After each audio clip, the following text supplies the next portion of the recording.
I am super, super excited to have my first guest on this podcast be Linda Franklin. Linda is actually the strongest powerlifter of her age and weight in the world. She is the strongest 69-year-old woman. What is your weight class, Linda? I am now classified in the 76 kg weight class, which is up to about 165 pounds. Okay.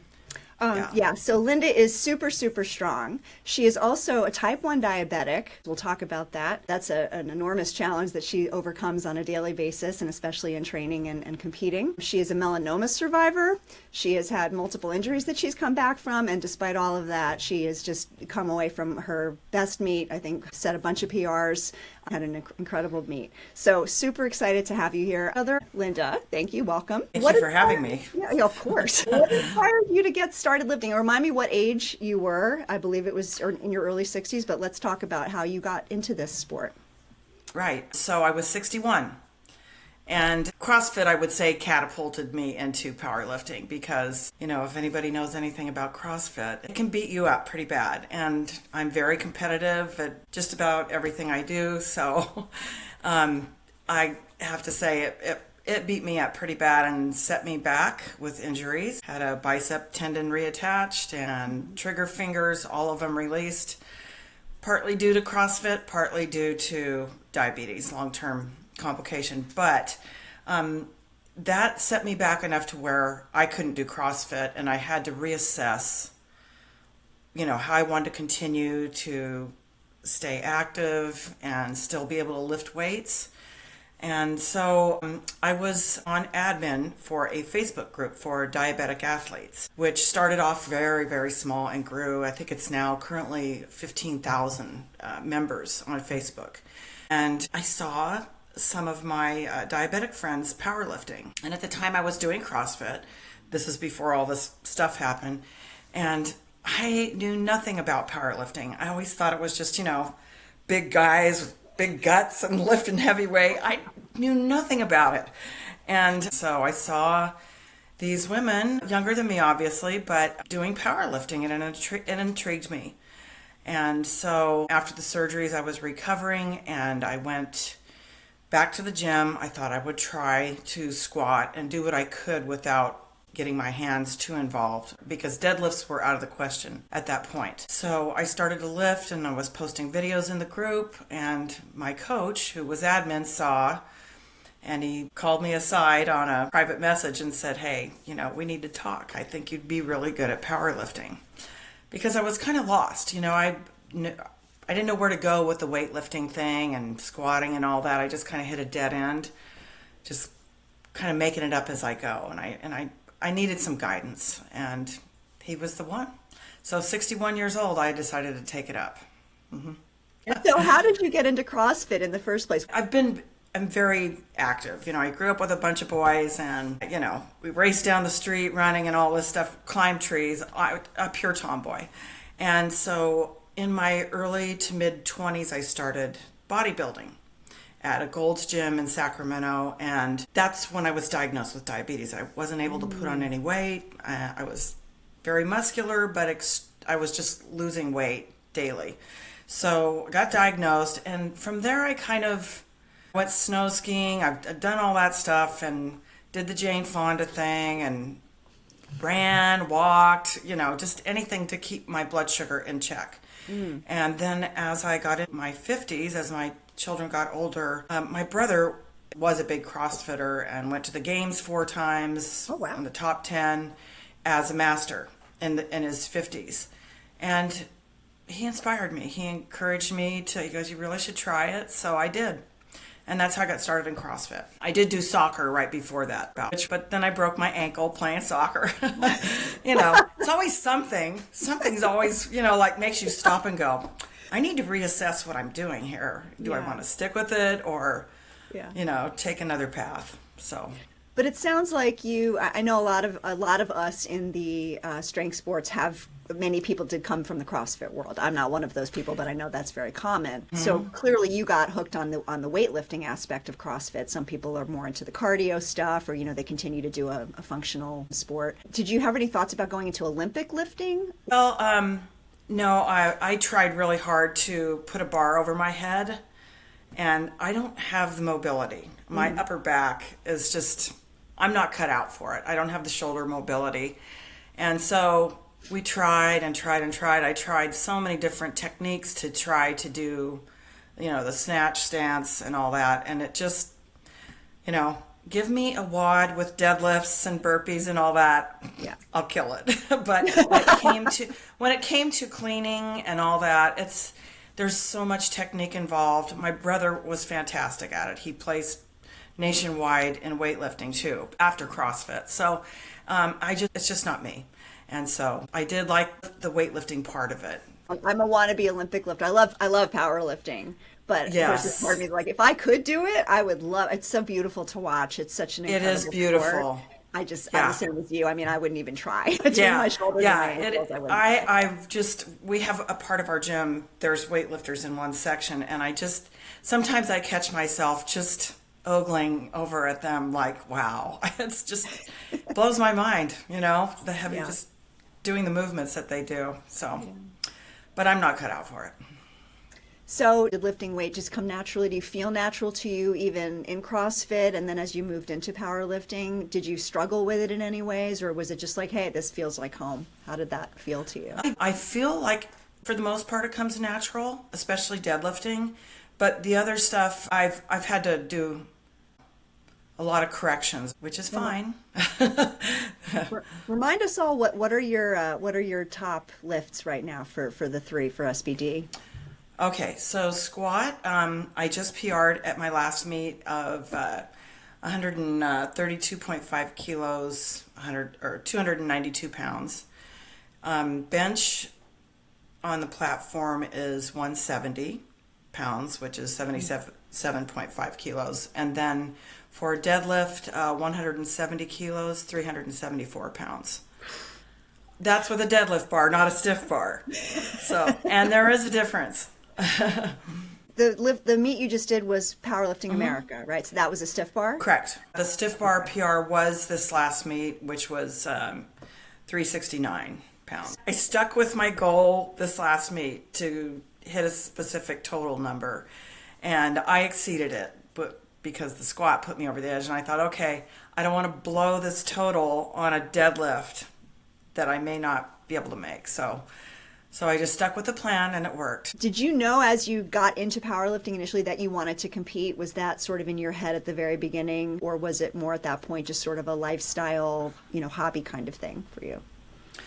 We did discuss it on our first Zoom call with my coach. We did a little, before I jump into this, I need to talk to you, make sure we're on the same page. And we just barely touched on the competition part of it. But for me, it was more gaining strength and a lifestyle and actually getting my grip back after surgeries and stuff. There were some things I wanted to conquer physically. Mm-hmm. And then when I saw myself making good progress, which is typical in the very beginning anyway, I started looking at meets and other masters in my age group and thought, this I can do this, Not that it's a prerequisite to even do a meet. Just go do it. Yeah. So that question comes up a lot, doesn't it? We see a lot of people that are lifting and getting interested in it say, how strong do I have to be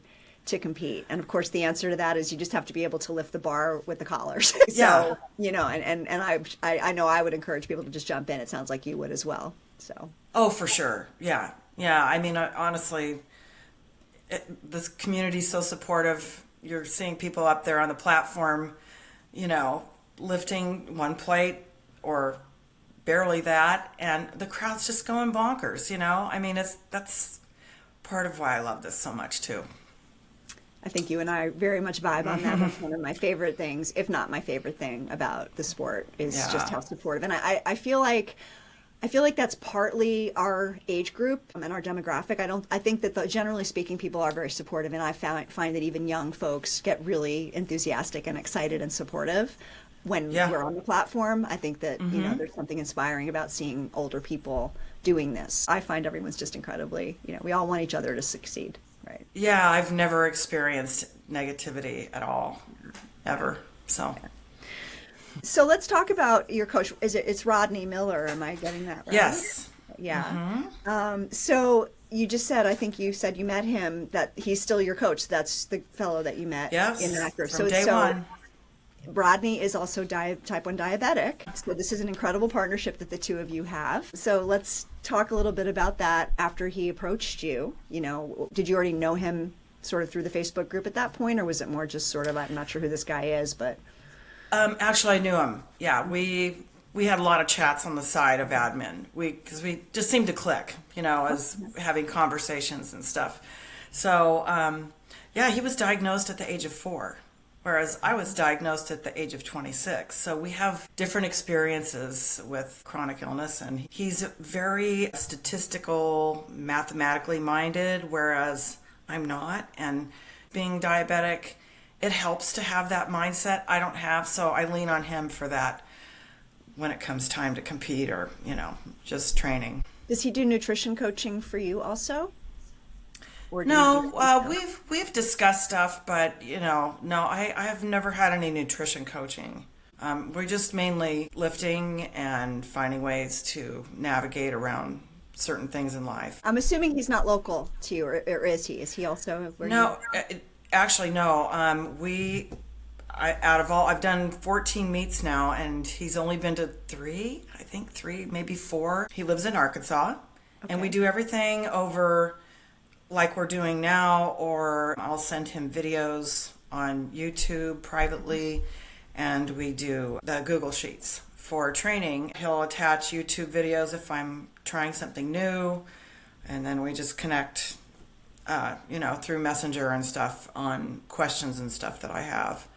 So it works out really well, and I've never had an issue with it at all. Yeah, and you're in Southern California. Am I remembering that right? Actually, I'm in Oregon now. Oh, you're in Oregon. I did not know that. Okay. Yeah, I moved. we moved in May. Nice. Out of California to Oregon. I knew you moved. I didn't know you'd moved to Oregon. That's exciting. Yeah, I'm loving it. Yeah, it's beautiful here. Right. It is beautiful. So, in terms of your partnership with Rodney, does it feel very much like a partnership? How much do you collaborate, I guess I'm asking, versus him sort of saying, do this and you do it? I would say for the most part, he's giving me the program, telling me what to do. I have a little story. I think it was a couple meets ago.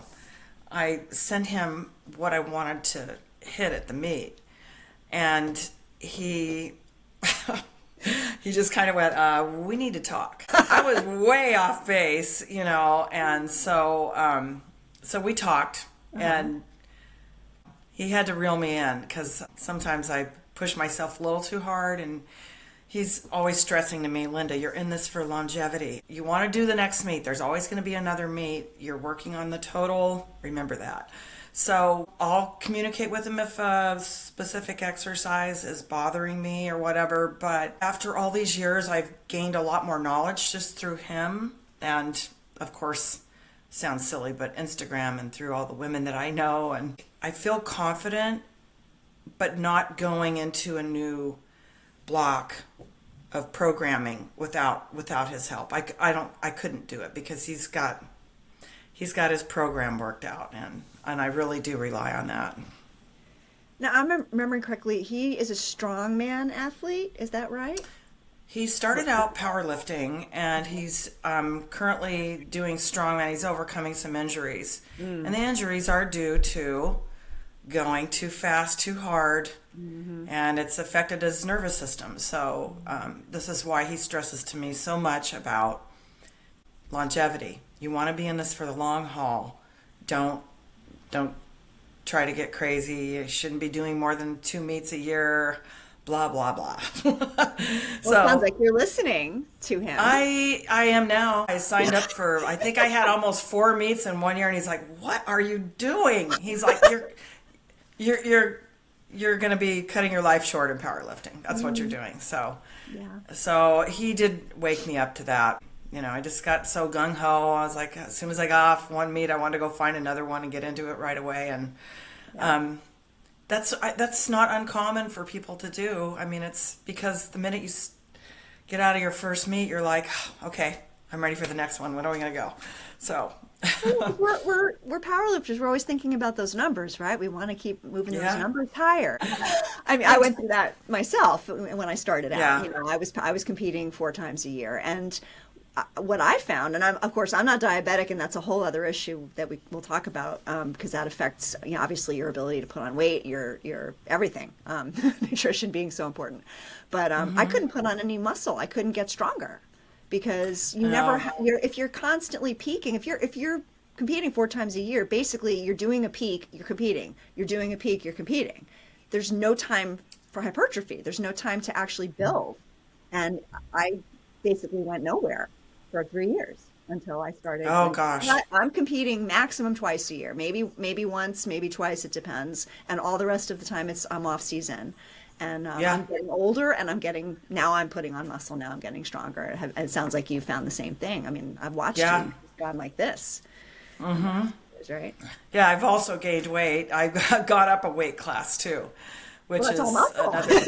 Yeah, well, I can argue with you on that just a little bit, but we won't go there. But that's okay. But that's the one thing about getting, you know, in our midlife, and I don't recommend cutting for anybody. I feel like the one thing about powerlifting is it does make you feel more comfortable in your skin and getting strong and healthy.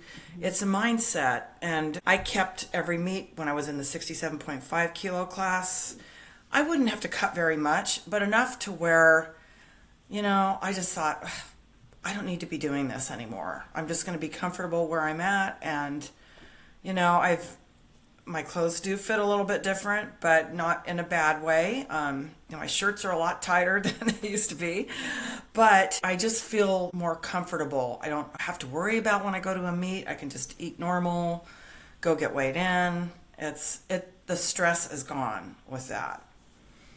100%. And I had the same thing. I spent a bunch of time in the 132 class, and I couldn't get stronger. I hit my max. You know, how much stronger I could get in the body that I'm in. I'm on the taller side. You know, there are folks that are that weight class, but they're 4 inches shorter. So yeah, it feels so liberating. Did you have to kind of go through a little bit of being in your feelings about as you were putting on the weight? Yeah, you know, I'm kind of inching up towards the 160 pound mark, and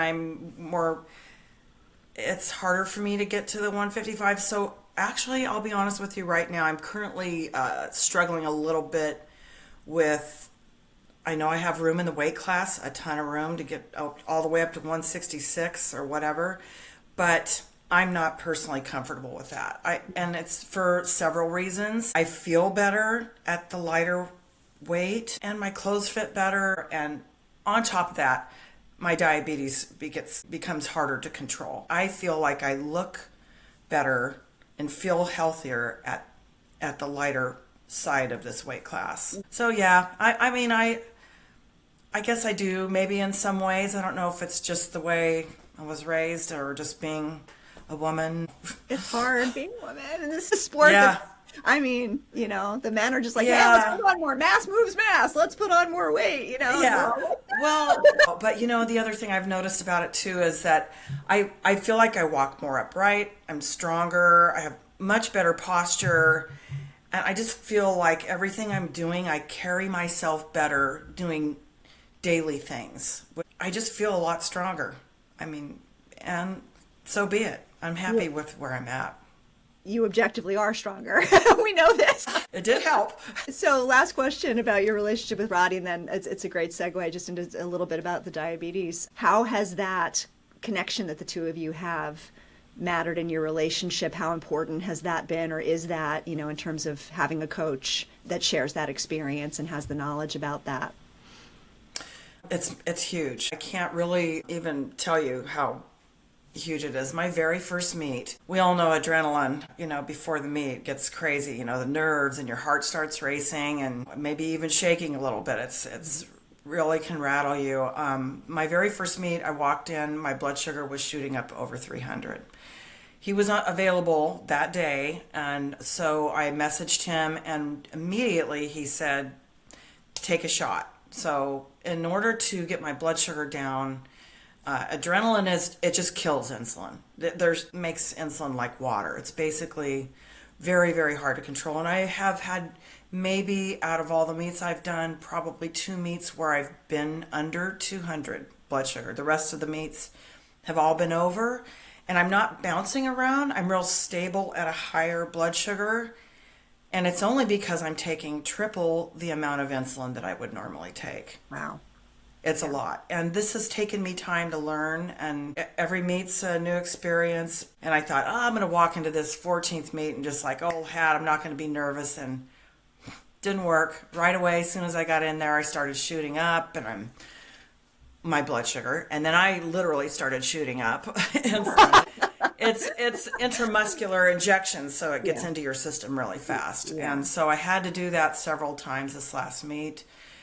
And I just have to look at it as, and Rodney's taught me this. He's taught me you need to IM shots. You've got this much on board with your pump. He's doing the math, and I'm just sitting there, help. It's just so much for me to calculate, okay, your insulin through your pump is this much duration, and then you're going to take a shot on top of that, the duration of that. You have to calculate the two. I'm like, forget it. So that's where he is like, it just comes to him naturally, and it's so beneficial for that. So I just take it in stride, do the very best I can, try to stay hydrated, and get through the meet. He's been extremely helpful as far as helping me manage or try to manage. Does the high blood sugar have an impact on you in a sort of an acute way on that day in terms of how it makes you feel? What happens to you when your blood sugar is spiking like that? You feel very dehydrated. Okay. Your heart can start racing, which is what I experienced this last meet. It was pretty bad blood sugar meet, let me put it that way. And I noticed in between warm-ups that I would have to sit down, and my heart was just boom, boom, man. Because I was dehydrated. I hardly had to go to how we always have to go to the bathroom between lifts. I hardly had to go because I was so dehydrated. I fight through it. I mean, I'm just like, I gotta turn on my guns and get going. Yeah. I don't know, whatever you want to call it. You went 9 for 9. I mean, right? Yeah. Was it like all white lights too? Yeah. That was pretty cool. Yeah. So, folks, we have someone who is about to be 70, who is type 1 diabetic with her blood sugar up over 300, who went 9 for 9 all white lights and PR. So, this is why you're my guest. Well, it wasn't quite that, but I will say my blood sugars was in the low 200s, mid 200s for the whole meet. And then right towards the end of my last deadlift, it started coming under 200. This is the way it works because by that point, adrenaline starts. The adrenaline has pretty much, you've pretty much used it all up, Well, I mean, it's funny because that's, we all have to fight against that, right? It's like that management of your excitement level, right? You want to be just excited enough as you're coming into the lift. You have to maintain it, not be too excited in between, during the rest periods, between, flights. Yeah. Managing that is... It's just a challenge, and you've got this factor that most of us don't have to deal with that is affecting all of that for you. Yeah, and probably another reason why I will never do ammonia. It's just like, you don't need more. I got it built in. I don't need to get more jacked up than I already am. Oh my gosh, that's funny. So what do you try to do to prepare mentally when you're going into a meet day? Just something that, since you're such a successful competitor, what is your advice to folks that are getting into competing in terms of preparing? Well, okay, we'll start with training, because when I train, when I'm doing the compound lifts, actually any lift I try to, we all try to perfect it, make it as, very intentional, attacking the muscles that you're trying to attack. But when I train compound lifts, every time I do a lift, whether it's the very first warm-up to the very last, I'm on the platform. That's how I look at it. Yep. I get up there and I'm on the platform because I want, whether it's light or whatever, I want it to be as perfect as I can make it. It's never going to be. I've made mistakes and like, oh, what did I do that for? And I got to correct, readdress what I'm doing here. But when it comes to meet day, I don't know if I overdo it or not, but I do a lot of visualization. A lot. I run it through my head. I visualize myself successfully doing a lift. And visualization is a huge thing for me. Well, it's a powerful strategy. It's proven scientifically, proven to work. So coming to it naturally is great. They did a study with some athletes, where they had one group that actually physically did practice free throws, and they had another group that did purely mentally visualizing free throws. And practicing mentally was as effective as actually physically practicing, which is crazy. You got to be careful with it, though. You don't want to get too crazy in your head, but right. And I don't. I try to distract myself with other things. Go for walks, enjoy the outside, and that kind of thing. But yeah, when you lay down in bed the night before the meet, you know how the mind goes. So I do. That's when I try to visualize, but then I also I've got to shut down at some point. Yeah. But I think it's an important skill to have. Yeah. Yeah, I find just, for me, practicing, remembering that it's the process that matters ultimately anyway. And it's just another day. If you've trained properly, I would imagine you find as well. If you've trained properly, you're just going and doing the same thing again that you've done over and over. And as you said, you're imagining yourself literally on the platform in training, which is more than I even do. I'm not necessarily visualizing that. I mean, I just try to do the same thing the same way every time. But you're really even mentally putting yourself there. So that must make it much easier when you actually get on the platform. Well, I can't say that I do it every single time, but sure. I do a lot more than I did in the very beginning. I'm just thankful that because of Powerlifting America has so many different rules, that I didn't fall into some old habits and cancel myself out there with the red lights. But I remembered because, that's a visualization that, thumbs over the bar instead of a talon grip or whatever you have to do to change to conform to a specific federation's rules. And that's important too. So let's talk about that, because you just did do your first Powerlifting America meet. What you just mentioned, so do you normally lift talon grip when you squat? Is that your standard?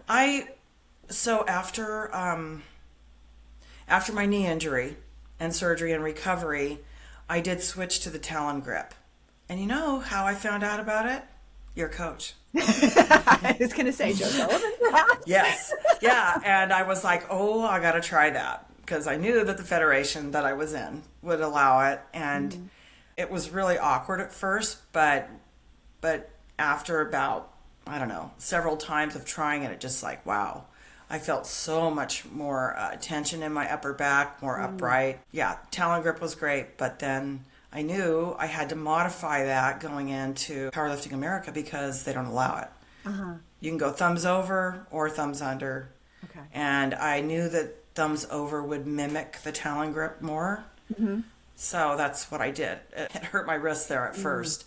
So, I had to bind my wrists a little bit tighter, but it took a few weeks to get it down, and now I'm comfortable with it. Were there other different rules between what you were used to and their rules that you had to adjust to, and what were those? Yeah, no feet on the bench when you go to bench, which meaning to set up. You usually put your feet on exactly, yeah. So, and that was a thing I did all the time. Okay. So I just have to kind of like sit. Okay, Linda, sit down and scoot back. Don't lay back and flip your feet up on the bench. So there's things I had to rehearse over and over again this last meet prep, and so. But I'm finding that it's working just as well. Good. So it's just a matter of just trying to figure out what you got to do and practice. I wanted to ask you, because you were just talking about your knee. You've had a lot of comebacks from a number of things in addition to dealing with the chronic illness issue. You've had melanoma. Is it twice that you've had to have surgery for that? Yeah. You've had knee injury, surgery. You've had hamstring. Did you have a torn hamstring? Am I remembering that correctly? They were both torn, not severely torn, but enough to where I couldn't deadlift very well at all or squat. So, So talk about how you managed to, stick with it because it's frustrating. I mean, gosh, you get an injury and you just feel so set back and it's so demoralizing, then this thing that you love, training, is taken away from you on top of it, and then you have to start over, sort of. Talk a little bit about what that's been like for you. What was the hardest one of those things that you had to come back from for you? I would say, first of all, was all my trigger finger surgeries, because I lost grip in my hands. And so I had to start with straps to deadlift. I couldn't hold on to the bar. What is trigger finger? I just take a step back. So I don't actually know. I've heard of it, but I don't really know exactly what's happening. Yeah, it's common in people that use tools a lot with their hands or excessive gripping.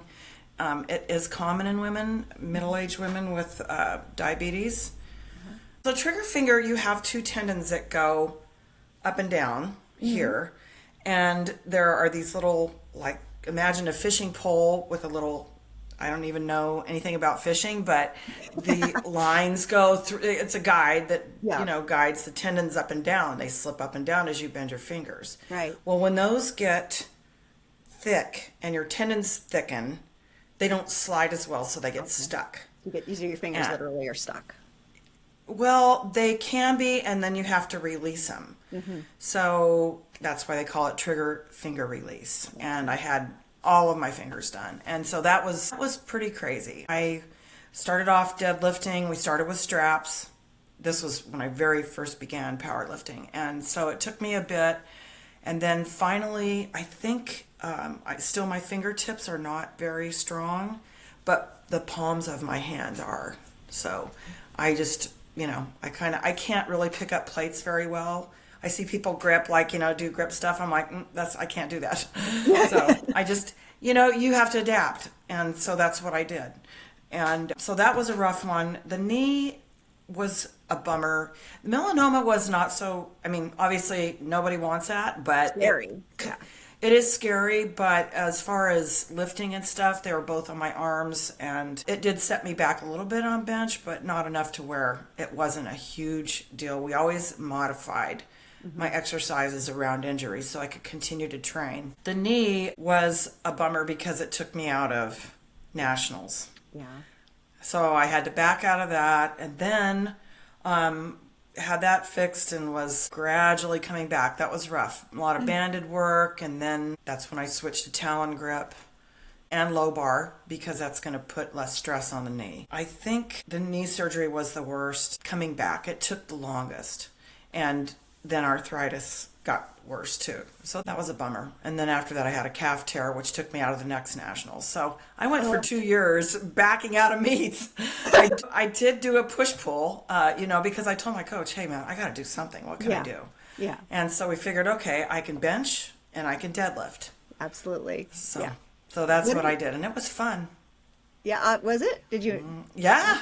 When you take squats out of the equation. See, squat's my favorite. So. Well, I do love it, but it's the nerves. And you just I'll just watch everybody else squat. I won't be so nervous. And it was more mellow. That's an adrenaline problem, that meet, huh? Yeah, no, actually, it wasn't bad at all.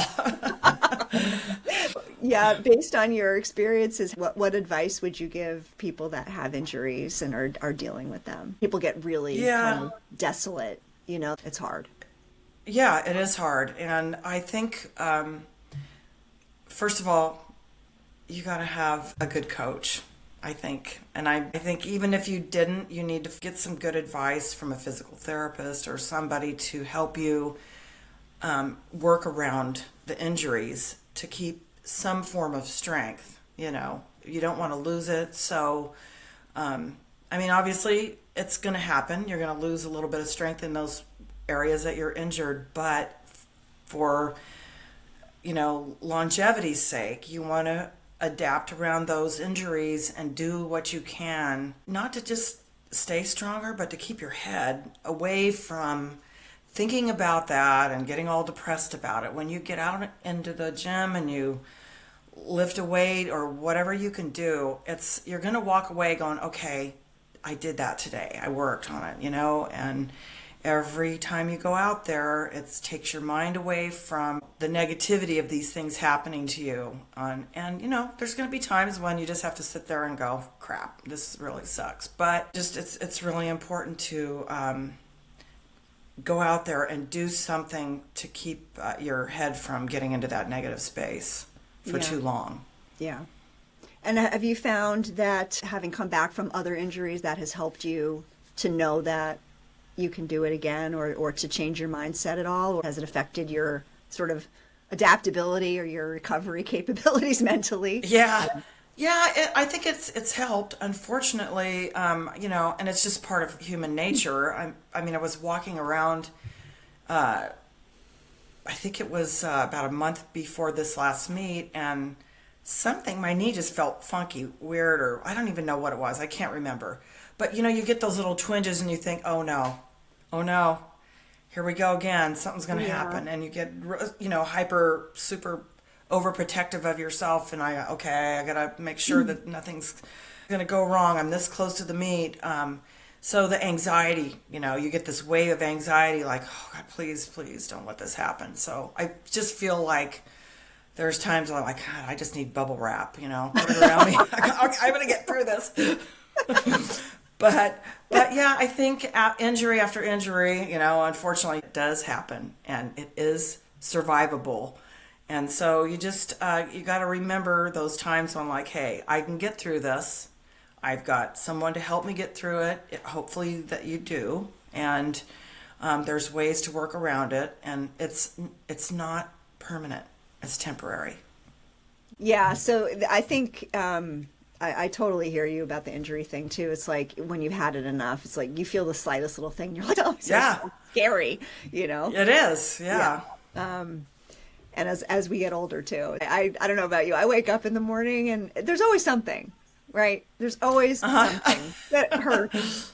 And it's like, is this important or is this not important? Yeah, and that's the other thing too, because I thought about that too, and I thought, this is something that, hey, it's happened before and it went away. It's not like I'm on all fours on the ground with my back in a spasm kind of thing.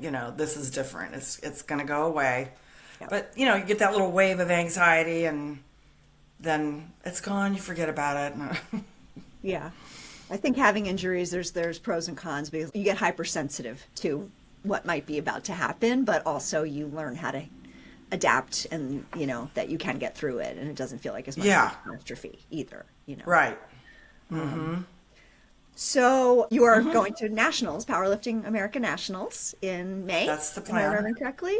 That is the plan. Yeah. So do you want to talk about your goals? Do you go public with your goals or do you keep those quiet? No, I don't care. I'm an open book. I don't have any secrets, I honestly, and I feel like, I don't have anything to hide. I just wish people would realize that, hey, it's okay to talk about stuff. We're all older adults here. We can talk about stuff, and good or bad, we've all had both of them happen to us, and it's okay. And I'm going to tell you my goals. My goals are to, I want to make the world's team for Powerlifting America. That is my ultimate goal. So I've got to get to nationals, and anything can happen between now and then. So that's my goals. Pray I get there and have a decent meet enough to where it gets me a ticket to Worlds. But we'll see. So you never know. Yeah, but you're gonna the focus will be on building that total then. I'm already there, but it doesn't count till you get to nationals. So can I just transfer? No, that feeling. That's not fair. As I recall, if you win nationals, that gets you on the team. Am I remembering that correctly? Or how do you qualify for the world's team at this point? I don't really know the specifics, but I do know someone that's on the world benching team, and she's a master one lifter, and she's talking to me on the side and telling me, Linda, don't worry about it. And I'm like, well, I worry. That's just second nature to me. So yeah, I got to get there. I got to perform. And I don't think you have to be just number one, but you have to place. But there's also, I'm going to be a Masters 4. And there's just not that many Master 4 women. I looked at Worlds that was in South Africa just recently, IPF Worlds, and I think a total of 8 women in Masters 4. Something like that. 8 to 10, I can't recall. And so, and I think just looking at the Master 4s, I think I'll be okay, but we'll Anything see. can happen on the day. We all know. Yeah. We all know I that. know. So that's why we have to just be focused on the process, right? I mean, Yeah. we can want the Yeah. result. We can be targeting the result. We can do everything we can to get the result, but it happens or it doesn't. It's that one day. That's right. Where is, do you know where the World's competition's going to be? I do, and this is another reason why I wanted to. The timing is good, but also at my age, I decided, I want to lift till I can't lift anymore. I mean, just bury me with a barbell. But That's what I always say. Like, that's my motto. We're like besties here. Yes, that's the way to do it. Yeah. So, anyway, but it's going to be a big grave. yeah, it'll be taken. I'm going to be cremated, so that's going to be a real interesting thing. They're going to use really hot fire to burn that barbell. Yeah, maybe I'll just stick it straight up and down on the ground. But anyway, so I figured, I wanted. This is my chance to do it. I want to try to do this, and it's something new. It was a big step for me to change over and stuff, and I thought, okay, what have I got to lose? It's my one chance in a lifetime to try this. Maybe another one I'll have. I don't know, but now's the time. And so Nats is in Corpus Christi, Texas. Worlds is in Reno, Nevada.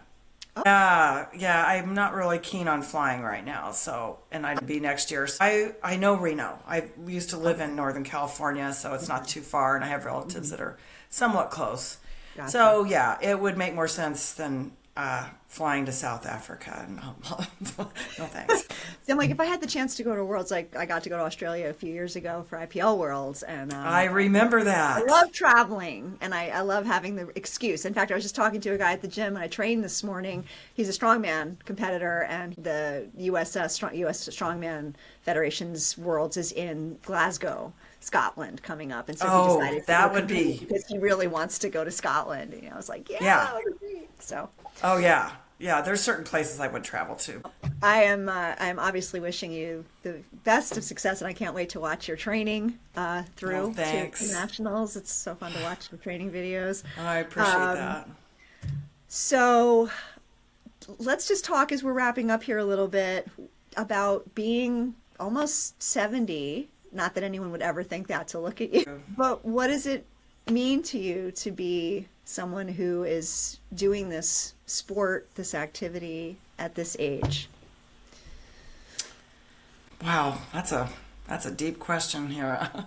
To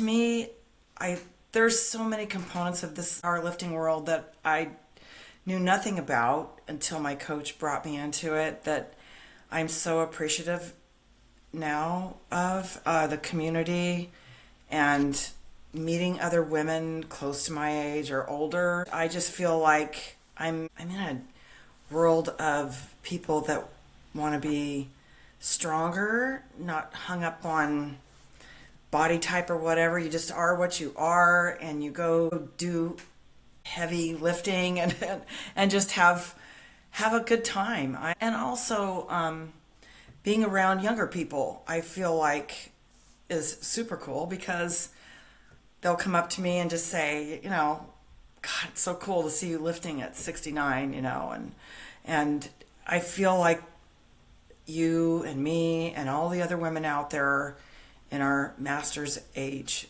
to show young people that, this is possible. Being old, or whatever you want to call it, is not, it doesn't have to be a thing that you perceive like I used to with my parents. Mm-hmm. I don't see that anymore, My vision has changed about that, and I want others to see that too. I've gotten comments on posts that I've done and stuff like, geez, I can't believe you're doing it at your age, but it really, a lot of people are, they're pushing themselves to their limits at our age. And get so much gratification in watching other people do that too. It really just fills my heart.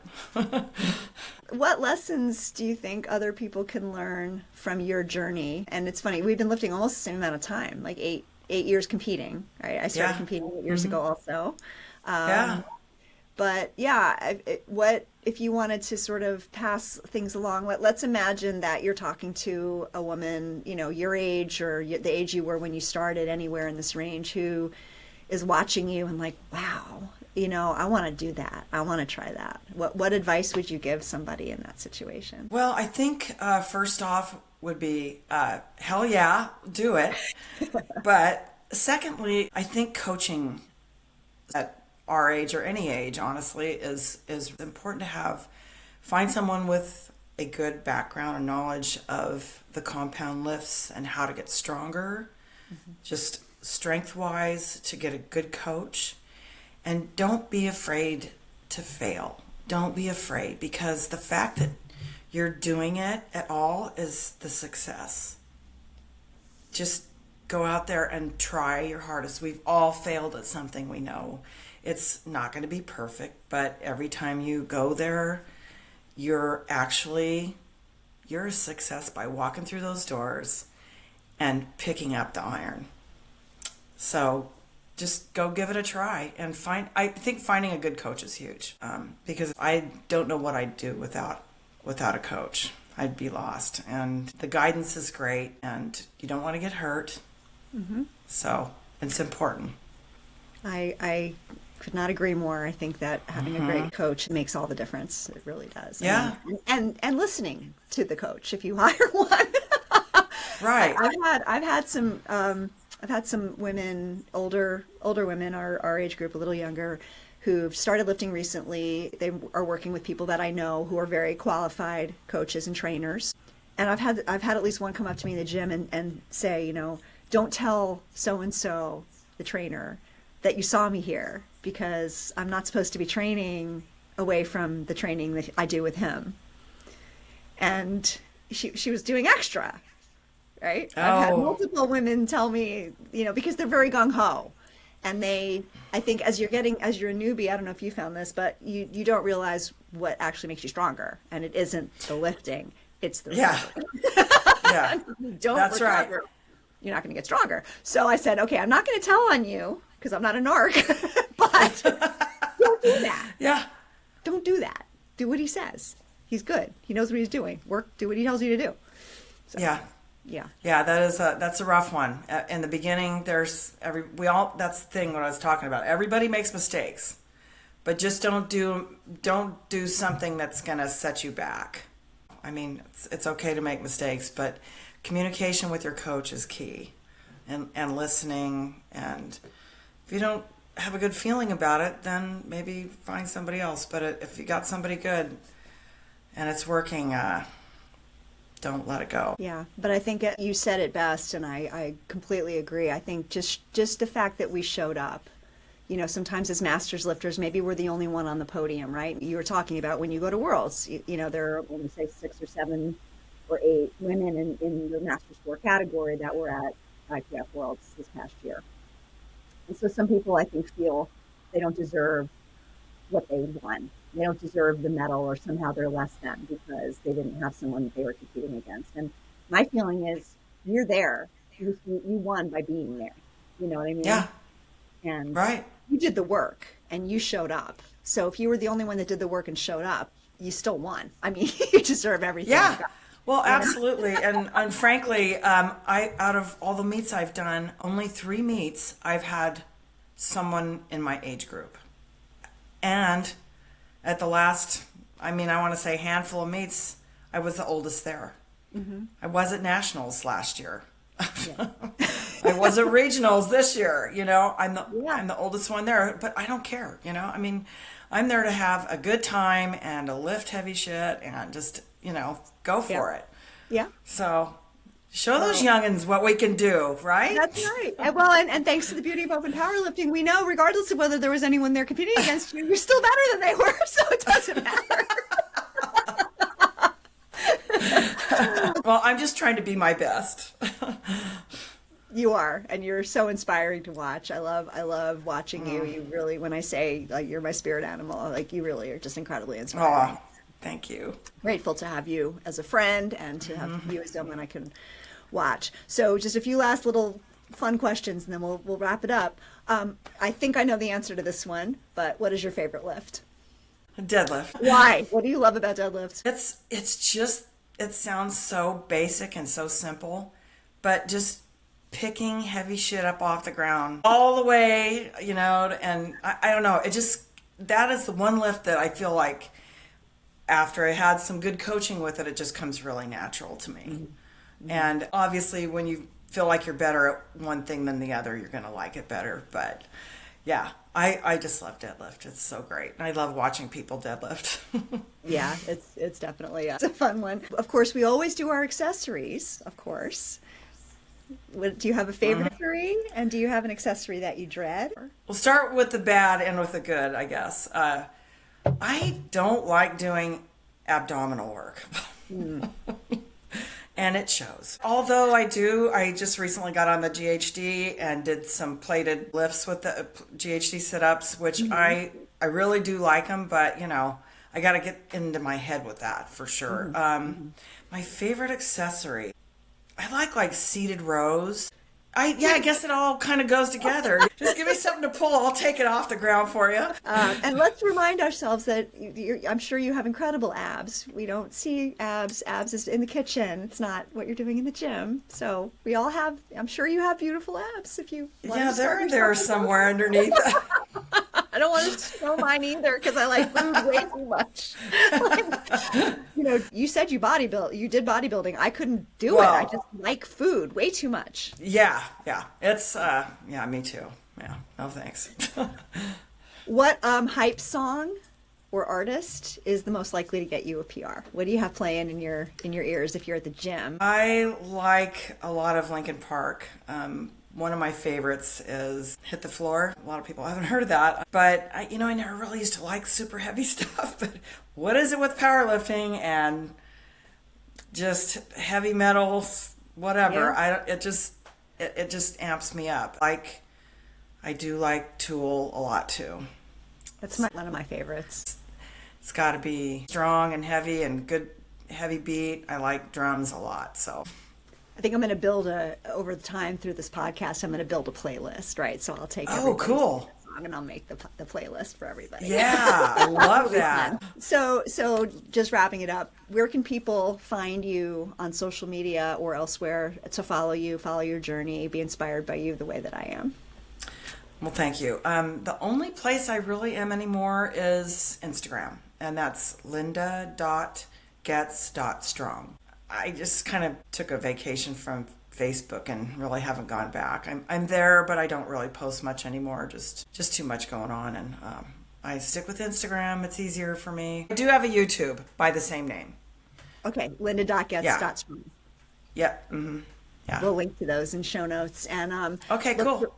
Look for Linda. Next meet is going to be Powerlifting America Nationals, Corpus Christi, Texas. If you're in Corpus Christi, go watch her live, or I'm sure they'll have a live stream that you'll be posting on your socials. But that's May. What's the dates for that one? It starts May 19th. I don't know the particular day that I'll be lifting, but I'll know more as we get closer. Okay. Well, we'll all be rooting for you. And thank you so much for being here with me today. Oh, thanks for having me. Yep. And hey, just one note, the Badass Broad, this gal right here, has Instagram too. You need to tell them about that because it's... Oh, I will. Don't worry. And her blogs. Oh my God, her blogs are fantastic. I love reading them. They're so informational, inspirational. They're great. I love it. Thank you. You're very kind. Yeah, thatbadassbroad.com and Mirror Slam on Instagram. But there will be show notes on the blog for folks to go back to too.